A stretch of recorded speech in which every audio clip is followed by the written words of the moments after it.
आले आले आले 1500 रुपये लाडक्या बहिणींच्या खात्यामध्ये आले.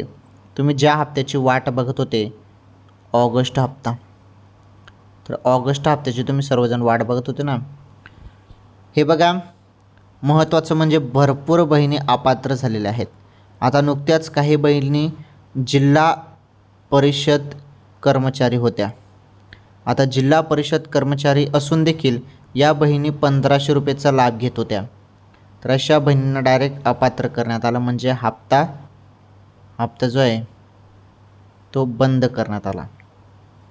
आता ज्या बहिणी पात्र आहेत त्यांनाच ऑगस्टचे 1500 रुपये येणे सुरू झालेलं आहे. तुम्ही पात्र आहात बहिणींनो, तर तुम्हाला पण 1500 रुपये आता तुमच्या खात्यामध्ये जमा होतील. कधी जमा होतील हा सर्वात महत्त्वाचा प्रश्न आहे. अजून सुरुवात झालेली नाही, परंतु मीडिया रिपोर्टनुसार जे 1500 रुपये आहेत ना लाडक्या बहिणींनो, हे 1500 रुपये लवकरच म्हणजे पुढील काही दिवसात तुमच्या खात्यामध्ये पैसे येतील आता. ओके.